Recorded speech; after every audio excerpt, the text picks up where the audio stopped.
Students, তোমরা যারা semester 6-এ পড়ছো এবং তোমাদের মধ্যে যাদের ফিলোসফিতে অনার্স রয়েছে, তোমাদের এই CC13 যে পেপারটি রয়েছে, ন্যায়া লজিক অ্যান্ড এপিস্টেমোলজি পার্ট 2 রয়েছে তোমাদের। এবারে তোমাদের সেমিস্টার 5-এ ছিল CC11, সেটারই সেকেন্ড পার্ট তোমাদের এবার রয়েছে সেমিস্টার 6-এ, অর্থাৎ CC13-এ।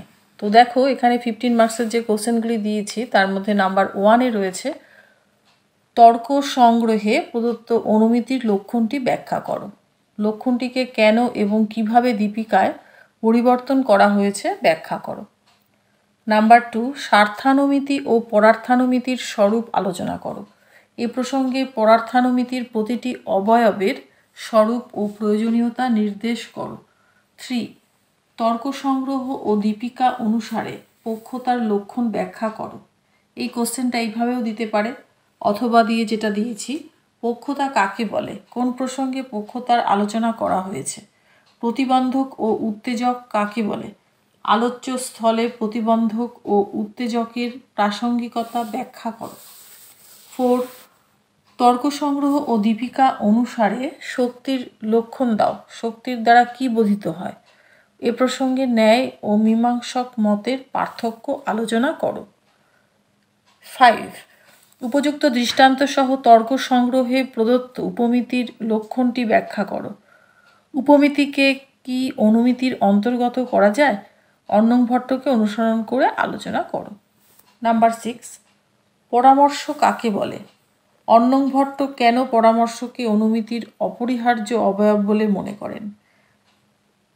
একটা এক্সাম্পল দিয়ে অনুমিতিটির পরামর্শ গঠন করতে দেওয়া হয়েছে। তো এই ধরনের অনেক এক্সাম্পল আছে, সেগুলি প্র্যাকটিস করতে হবে তোমাদের। প্রাসাদটি অনিত্য যেহেতু তার অংশ আছে, এই এক্সাম্পলটি তোমাদের করতে দেওয়া হয়েছে পরামর্শ গঠন করতে। আচ্ছা, এবার দেখো নাম্বার 7-এ রয়েছে তর্ক সংগ্রহ অনুসারে উপাধির লক্ষণটি ব্যাখ্যা করো। দীপিকায় কয় প্রকার উপাধির উল্লেখ করা হয়েছে দৃষ্টান্ত সহ আলোচনা করো। নাম্বার 8, হেত্যাভাস কাকে বলে, বিভিন্ন প্রকার হেত্যাভাস উদাহরণ সহ আলোচনা করো। 9, প্রাভাকর মীমাংসকগণ তাদের সমর্থিত শত প্রামাণ্যবাদের পরিপ্রেক্ষিতে ভ্রমের কি ব্যাখ্যা দেন, অর্ণং ভট্ট কিভাবে এই মতের সমালোচনা করেন। নাম্বার 10, অর্থাপত্তি কাকে বলে, মীমাংসকগণ কেন অর্থাপত্তিকে পৃথক প্রমাণরূপে স্বীকার করেন ব্যাখ্যা করো। এবার দুটো এক্সট্রা কোশ্চেন দেওয়া হয়েছে, যাদের ভালো লাগবে তারা পড়তে পারো, পড়ে রাখা ভালো। তো নাম্বার 11-এ রয়েছে অর্ণং ভট্টকে অনুসরণ করে কেবল ব্যতিরেকী লিঙ্গ এবং কেবলান্বয়ী লিঙ্গের মধ্যে পার্থক্য করো। একটি পঞ্চাবয়ব বিশিষ্ট কেবল ব্যতিরেকী অনুমান গঠন করো।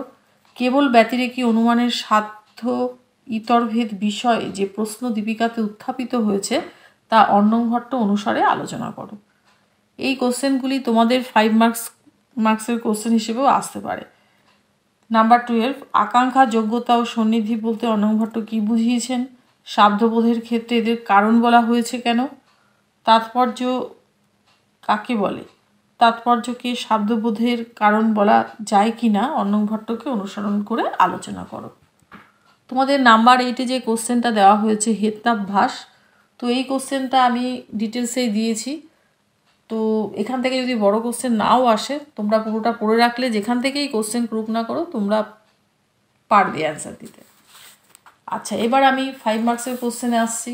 5 মার্কসের কোশ্চেনের মধ্যে একদম প্রথমে যেটা নাম্বার 1-এ রয়েছে সেটা হলো লক্ষণা কাকে বলে, অর্ণং ভট্টকে অনুসরণ করে বিভিন্ন প্রকার লক্ষণা দৃষ্টান্ত সহ ব্যাখ্যা করো। নাম্বার 2, লক্ষণার লক্ষণ উদাহরণ সহ আলোচনা করো। 3, লক্ষণার অতিরিক্ত গৌণীবৃত্তি স্বীকার করা উচিত নয়, উক্তিটি ব্যাখ্যা করো অর্ণং ভট্টের মতে অবশ্যই। 4, কেবলান্বয় ও কেবল ব্যতিরেকী অনুমিতির পার্থক্য দেখাও। 5, অর্ণং ভট্টকে অনুসরণ করে ভুয়ো দর্শন পথটি ব্যাখ্যা করো। 6, উদাহরণসহ কেবল ব্যতিরেকী লিঙ্গ ব্যাখ্যা করো। 7, উদাহরণসহ আশ্রয়াসিদ্ধ ও স্বরূপাসিদ্ধ হেত্যাভাসের মধ্যে সাদৃশ্য ও বৈসাদৃশ্য ব্যাখ্যা করো। নাম্বার 8, উপযুক্ত উদাহরণ সহযোগে সাধারণ স্বব্যভিচার ও বিরুদ্ধ হেত্যাভাসের পার্থক্য নির্দেশ করো। 9, ত্রিপুটি প্রত্যক্ষের সমর্থককে তার মতে জ্ঞানের প্রামাণ্য কিভাবে জানা যায়। নাম্বার 10, অন্যায় ব্যতিরেকী হেতুর গমকত্বের প্রযোজক ধর্মগুলির সংক্ষিপ্ত পরিচয় দাও। 11, ঘট অনিত্য সাবয়ব তাৎ অনুমিতিটির ক্ষেত্রে পঞ্চাবয়বী ন্যায় গঠন করো। 12, পক্ষতার স্বরূপ আলোচনা করো। মোটামুটি একটা কোশ্চেন তোমাদের দিয়েছি।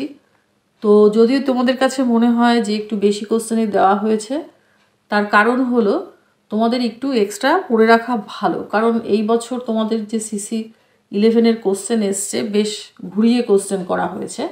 তাই যদি একটু বেশি কোশ্চেন পড়ে রাখো, তো কোশ্চেন তোমাদের যেভাবেই করুক না কেন তোমাদের আনসার করতে কোনো রকম অসুবিধা হবে না। মোটামুটি তোমরা ভালোভাবেই পরীক্ষা দিতে পারবে। তাই এখন থেকেই তোমরা ভালো করে পড়াশোনা শুরু করে দাও, একদম প্রথম থেকে। তাও তোমাদের অনেক দিনই হয়ে গেছে। তো যাই হোক, এখন সময় নষ্ট না করে সাজেশন অনুযায়ী পড়া শুরু করে দাও, তাহলে আশা করি তোমাদের রেজাল্ট ভালোই হবে।